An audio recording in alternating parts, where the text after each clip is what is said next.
When a serious crime is committed and the police need all the help they can get, there's one group of people they turn to time after time: the expert witnesses. Expert witnesses are the golden thread that runs through cases that every single conviction needs. An extraordinary army of men and women with the expertise to reveal the hidden clues criminals have left behind. There are so many important pieces of evidence: paint evidence, glass, fibre evidence. They search harder and look deeper using the very latest techniques. If I can work out how old those insects are, that's going to give me the minimum time since death. This is the inside story of how science helps solve some of the UK's most complex cases. It really was becoming the last throw of the dice. Nothing's going to bring her back, but she'd have the justice that she rightly deserved. This is the story of the expert witness.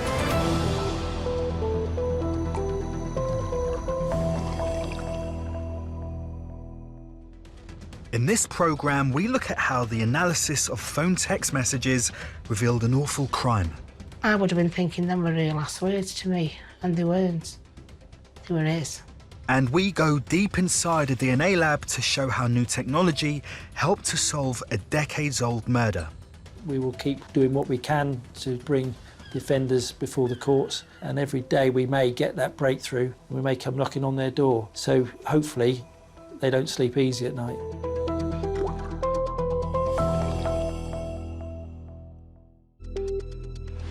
I've spent the last 30 years or so studying language and how people use it. We all use language, but we do a lot of that unconsciously. Conversations are really quite structured, even though we just feel like we're making it up as we go along. Authorship analysis is analysing a text to try and figure out who's holding the phone, who's typing the message.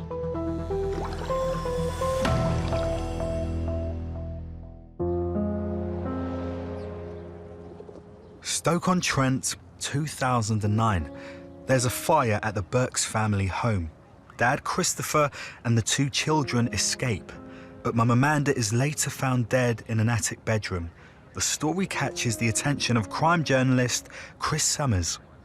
It appeared as if her husband had rescued his two children and got them out of the house, but Amanda, who was in the attic bedroom of the house, was not able to make it out, and it just appeared like a terrible accident. Amanda Burks had been married to Christopher for 3 years. They had a 2-year-old daughter and an 8-year-old son. Amanda's mum, Beverly, lived close by. This is Amanda as a toddler playing in the back garden. She was always an happy child.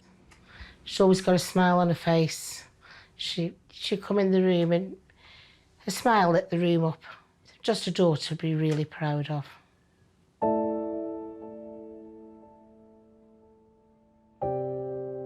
So this is a photo that I have in my room. It's me and my mum on a holiday in Mallorca when she was pregnant with my little sister Amelia.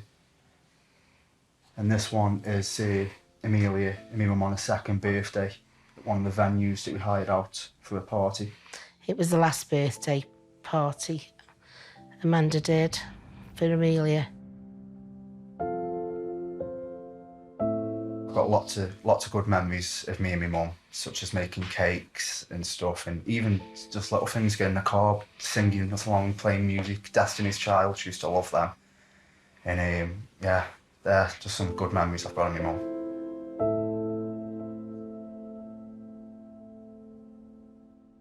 When she was 18, she bought her own house, and she was doing really well for herself. She's always got big aspirations, what she wanted to do for the future. Amanda was 27 when she died. It's a night her mum will never forget. The early hours of the morning, that's when we got the knock at the door and said there was a fire. First thing I did was pick the phone up for ring Amanda. The phone rang. but no answer. So then I rang Chris's phone, that rang and no answer. It seemed a tragic accident. Husband Christopher said Amanda had been enjoying an aromatherapy session upstairs and that a candle may have caused the fire, but detectives weren't convinced. Staffordshire Police were immediately somewhat suspicious of Christopher Burke's. And as their investigation went on, there were all sorts of aspects of the investigation which suggested that his story didn't quite add up. The body hadn't moved. You know, she was still found on the bed, you know, obviously very badly burned. But there was no, you know, suggestion that she'd got up, or, you know, you would have thought she'd be by the window trying to get out. You want answers to why didn't she get out and everybody else did? How has it happened?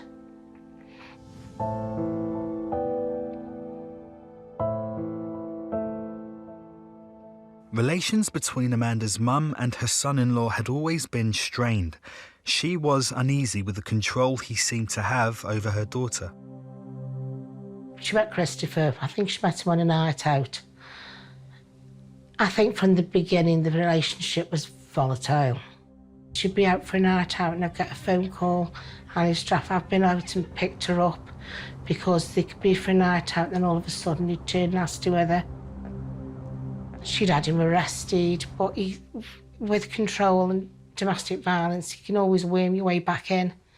And he'd come back with all these apologies and how sorry he was. She had Jack and then she got married. We weren't really happy about her getting married, but she kept telling us that he'd changed and he doesn't. She got to some point, I don't think she told us everything what went on. When Amanda and Christopher married, they moved further out of town, but Amanda always stayed in close contact with her mum. He wanted to move further out, but it wasn't a matter of moving. I think what it was, he wanted to break the bond with us. But the bond with us as a family was strong. Amanda used to ring me every morning, text every day. Beverly and Amanda were in touch by text right up to the day of the fire. I texted Amanda on the day. I'd not heard nothing off her. She texted me back and said, I don't feel like talking at the moment. Me and Chris have been talking and he's took the children out and I'm having a nice aromatherapy bath. I'm just relaxing in the bath. And we were texting backwards and forwards at this point. In the days that followed the fire, Beverly read and reread Amanda's final text to her time and again and began to feel something wasn't as it should be. It was when we were looking at the taxis and I thought, these taxis don't look right. You know, we always did 3 little kisses and I remember once I was in a rush and I forgot to put the kisses on. And I got a message back, where's my 3 little kisses? So it was a kind of a thing we always did. And I think it was perhaps the next day that's, you know, we'd spoke to the police. While Beverly began to wonder if the text had actually been sent by her daughter at all, detectives received the pathologist's report into Amanda's death. Perhaps the clincher for the police was the toxicology report that, you know, they did on the body. And crucially, it showed that there was no signs of carbon monoxide in the body. You know, you would have thought if somebody was alive and breathing, they would be breathing in smoke, which made them, you know, immediately think she's been murdered, you know, or she's at least dead before the fire. The report went further, estimating the time of death at around 12:30 lunchtime, 12 hours before the fire. But several people continued to receive texts, apparently from Amanda, over the course of the afternoon and evening. It was clear these texts would now be key to solving the case. Messages like WhatsApp messages and text messages can form a vital part of a criminal case. And obviously the computer forensics can these days say where a phone is when a message was sent from to a certain degree of accuracy, but what they can't tell you is who's holding the phone, who's typing the message. And this is where forensic linguistics can come in. Tim and his team at the Centre of Forensic Linguistics told police what they needed, and then they set to work. So we asked them to collect about 3 months' worth of text messages. We ended up with about 200 messages from Amanda Burke's and about 200 messages from Christopher Burke's. And what you're trying to do is analyse the known messages to set up statistical patterns of usage. So what does Amanda Burke's do frequently within her messages? And then distinctive from other people. So what does she do that Christopher Burke's doesn't do, and vice versa? If Tim could identify the individual texting styles of Christopher and Amanda, then he could show who really wrote the suspect's messages sent after Amanda was dead. But the analysis would take weeks. Meanwhile, Amanda's children faced coming to terms with the loss of their mum. So I've sort of been divided into 2 parts. Before my mum died and after my mum died. Like, I still struggle with the fact that I don't have my mum here anymore. And I'm still coming to terms with the fact that she isn't here anymore. You know, it still does get to me and stuff, but you never heal. You just come to live with the fact that what's happened. The children live with us. The children have struggled massively. Even now, they still want their mum. Tim's analysis was now beginning to reveal crucial differences in the language and spelling used by Christopher and Amanda when they texted. From the collection of text messages, we were able to identify those features that are consistent within Amanda Burke's messages and distinctive from Christopher Burke's. And what we're able to do is whittle this down to a set of 18 features. For some of those features, she would be the only one to use those features, and for some features, Christopher Burke's was the only one to use those features.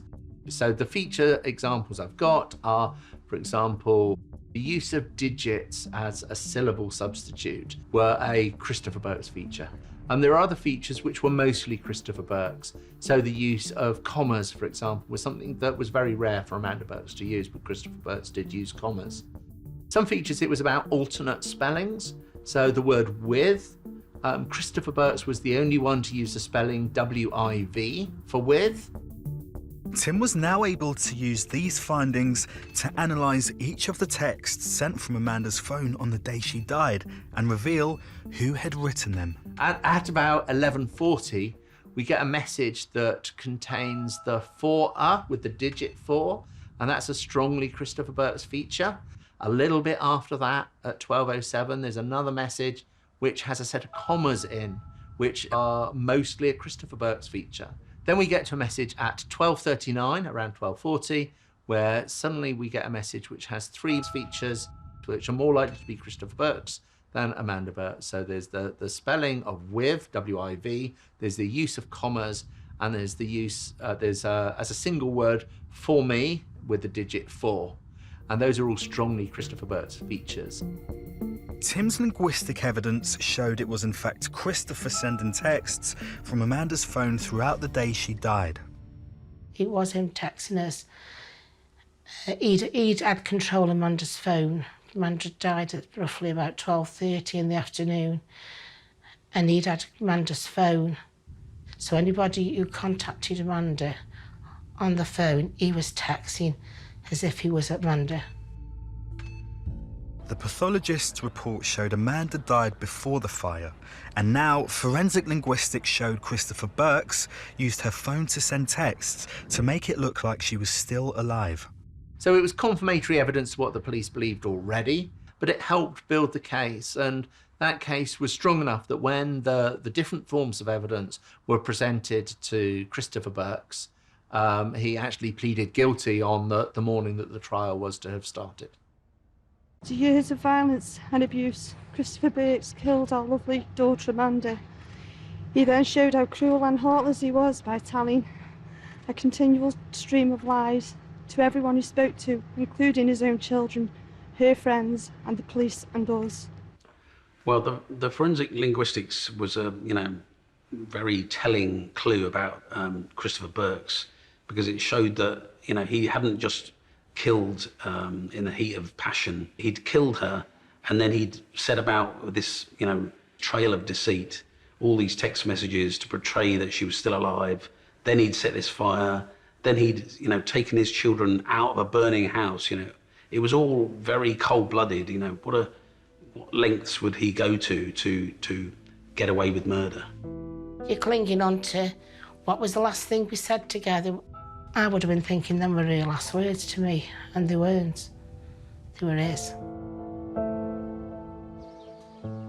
How can anybody do that to a parent? Making out as everything's fine, knowing what they've done.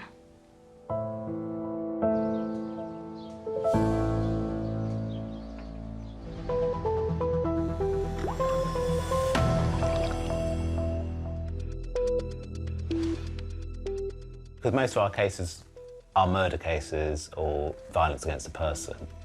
The moment they said his name, I knew who he was. I thought, wow, yeah, he's going to be the man.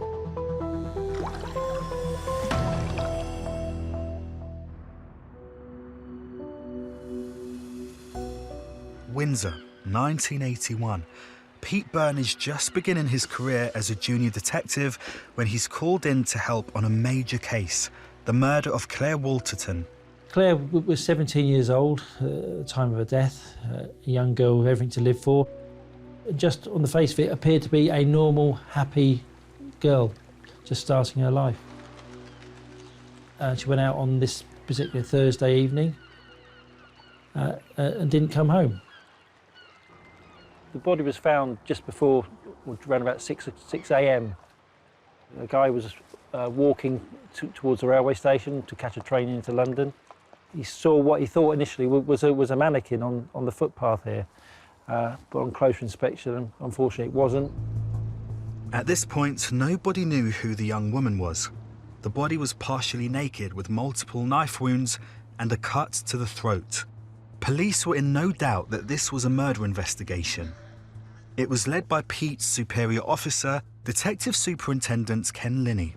Does her description match anyone that's been reported missing in this area? Not at this stage, and extensive inquiries are going on to see what missing persons there are of this description. Is it your belief at this stage that the crime, the murder, actually happened there? No, I am of the opinion that the crime happened elsewhere. 35 miles away in the Ealing area of West London, the parents of Claire Walterton were wondering why their 17-year-old daughter had not come home. Obviously, Mum was concerned when she got up the next day and saw that Claire's bed hadn't been slept in. Was worried throughout the day, made contact with work. She hadn't turned up for work and saw a news broadcast that evening about the body that had been found in Windsor.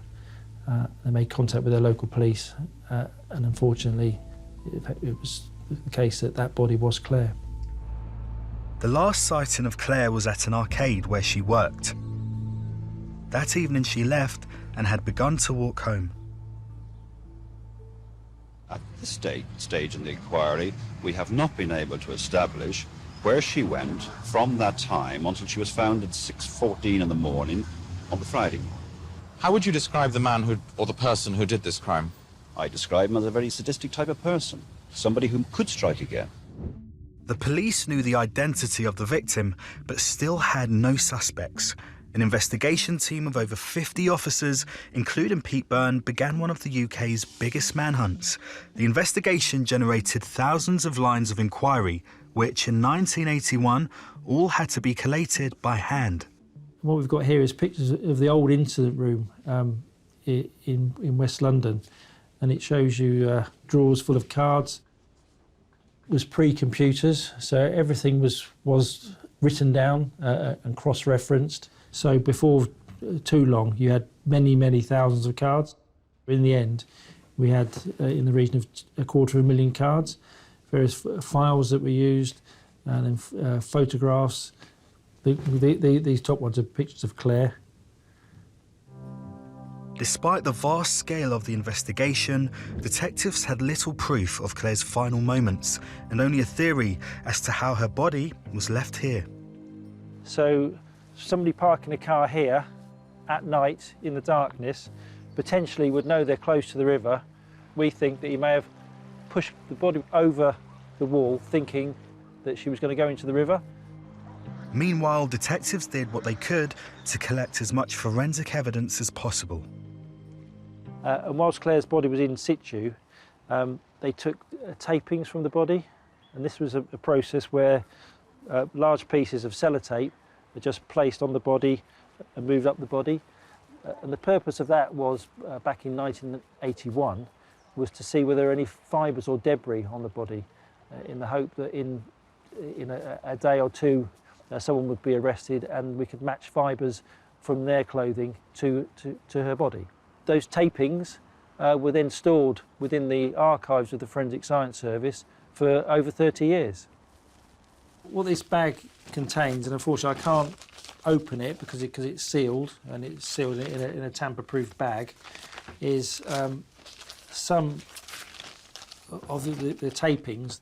You'll see red or pink circles, possibility that the cellular material is there. Nobody was ever arrested and linked to Claire's body, so these tapings just remained in an archive.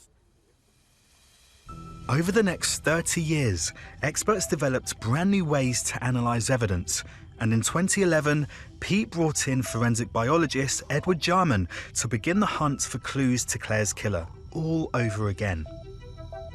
I think it does take a sort of dogged determination to work in cold cases, because often you have very limited material available to you. Edward began by re-examining the tapings carefully kept in storage for 3 decades. We had other samples, but this was the one of particular interest. The taping itself has got lots of debris held on it. It includes what looks like bits of grit. Some bits would look like cellular material, as well as fibres and hairs, and possible traces of blood.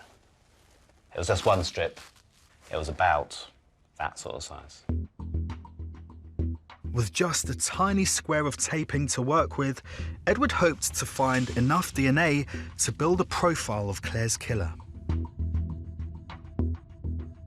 Useful forensic samples in cold cases are often not going to be large bloodstains, for example. It's often going to be just traces of DNA, and it takes determination to find those samples and submit them for profiling and then evaluate them. While Edward and his team carried out their painstaking analysis, Detective Pete Byrne was hoping for a breakthrough in a case that had dogged his entire career. I knew that other cases had been successful using body tapings, so I knew that there was the potential to get something from them.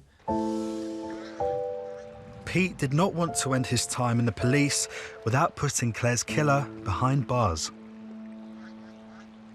Any old detective that I ever speak to, they always talk about the cases that they were unsuccessful in detecting. But I did think about Claire and her case, and say, as did other officers that I met and spoke to. Finally, after 4 months, Edward's team had found the evidence they were looking for, a man's DNA discovered on a taping from Claire's body. I mean, it's hugely significant when you can tell an inquiry team that you've established potentially a significant link, because then they can pursue it from the police side, and then following that we can discuss how to progress the case. With the result that we obtained from the tapings from Claire Waterton's body, we were confident that we were going to establish quite a high statistical value in relation to that finding. The highest level of support would be in excess of 1 billion times more likely had the DNA come from that individual as opposed to an unrelated individual. We get this call to say that they had a profile and they were going to launch that against the National DNA Database. The moment they said his name, I knew who he was. The DNA belonged to Colin Campbell. He was already in prison for the murder of Deirdre Sainsbury in 1984. Just like Claire, she disappeared from West London and her body found dumped a few miles away. In November 2012, Campbell was brought in for questioning. Police were now face to face with the man they believed killed Claire Waterton. I wasn't averse to being friendly with the lady. Yeah. I may well have known a series of ladies. Okay. Claire may have been one of them. But Colin Campbell insisted he didn't recognise Claire. She looks like any girl I may have played hockey with. She looks like any girl I may have met through work. Okay. Actually, she looks like a happy person, and I'm glad about that. No, I don't recognise her. Okay, thank you very much. That's not to say I never ever knew her. I just don't remember her. Campbell never confessed, but the forensic evidence was enough for the case to go to trial. Again, this time, in front of a jury, Campbell claimed he was innocent. The only evidence that Campbell gave was his own, and he basically said, whilst he couldn't remember meeting Claire, he lived in that particular area, he may have gone into the amusement arcade where she'd been that evening, and it's possible that she may have sat on his knee. That was his defence. But the DNA evidence recovered by Edward Jarman from body tape-ins could not have come from the minimal contact Campbell described. On the 4th of December 2013, 32 years after Claire's body was found, Colin Campbell was convicted of her murder. Ed and the rest of the Eurofins team, obviously we wouldn't have been in a position to get that incredibly compelling evidence to put before the jury to say that Colin Campbell's DNA was on Claire's naked body. You want to help it come to a successful conclusion. That's why you are a sort of forensic scientist. You want to contribute in a constructive fashion. So we're always pleased if our evidence has contributed to a successful conclusion of a case. Thanks to the work of an expert witness, the case that Pete Byrne had begun his career with was now closed. It was one of the highlights of my career to be able to say that 32 years later we got a result. But it's also important to send a message out to other families of lost people that we do not forget, and that we will keep doing what we can to try and bring the offenders before the courts. And every day we may get that breakthrough and we may come knocking on their door. So hopefully they don't sleep easy at night.